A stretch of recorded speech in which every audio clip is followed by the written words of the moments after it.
ഓ, നാളെയാണല്ലോ EMI. ഏട്ടാ, ഒരു 1500 ഉണ്ടാവോ തിരിക്കാൻ?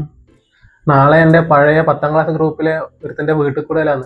അതിന് 500 റുപ്യ എങ്ങനെയാ കൊടുക്കുക എന്നാലും വെച്ച് ഞാൻ ഇരിക്കുകയാണ്. അന്നേരം എൻ്റെ ഒരു തിരിക്കല്. വീട്ടിൽ കൂടുതലാന്നാ? വീട്ടിൽ കൂടുതലാണെങ്കിൽ ഞാൻ 500 അല്ല 10,000 ഒപ്പിച്ചുതരാം. പക്ഷെ നാളെ അതിൻ്റെ അകത്ത് ഒരു 1500 നമുക്ക് തിരിക്കാൻ തരുവാ. 10,000 കിട്ടിയാൽ തരാം, പക്ഷെ എങ്ങനെ? നിങ്ങളെ ഗ്രൂപ്പിൽ ഏട്ടനെ കൂടാണ്ട് എത്ര പേരുണ്ട്? അത്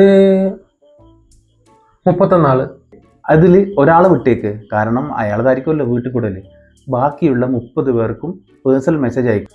എന്ത് മെസ്സേജ്? എന്നാ അയക്കേണ്ടതെന്ന് വെച്ചാൽ, നമ്മളെ ചങ്കിൻ്റെ വീട്ടിൽ കൂടുതലല്ലേ നാളെ, നമുക്ക് ഓനൊരു ഫ്രിഡ്ജ് വാങ്ങിക്കൊടുത്താലോ?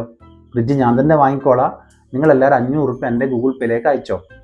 ഫ്രിഡ്ജ് വാങ്ങിയിട്ടാകുമ്പോൾ ബില്ലിൻ്റെ ഫോട്ടോ ഞാൻ നിങ്ങൾക്കെല്ലാം അയച്ചുതരാം. അങ്ങനെ ഒരു മെസ്സേജ് അങ്ങ് അയക്കുക. എന്നിട്ട് പിന്നെന്താണ്, 30 ആൾ 500 വെച്ച് അയച്ചു കഴിഞ്ഞാൽ 15,000 റുപ്യ നിങ്ങൾക്ക് കിട്ടി. നിങ്ങളെന്താ ചെയ്യേണ്ടതെന്ന് വെച്ച് കഴിഞ്ഞാൽ EMI ആയിട്ട് ഫ്രിഡ്ജ് എടുക്കുക. EMI ആയിട്ട് അടക്കുമ്പോൾ ആദ്യം 1000-2000 അടക്കണ്ടു. ബാക്കി 13,000 റുപ്യ നിങ്ങളുടെ കയ്യിലില്ലേ തിരിക്കാൻ വേണ്ടിയിട്ട്? കൊള്ളാലോടാ നിന്റെ തിരിക്കൽ ഐഡിയ. ജീവിക്കണ്ടേ? പിന്നെ നാളെ 1500 അയക്കാൻ മറന്നുല്ലേ, EMI ഉള്ളതാണ്.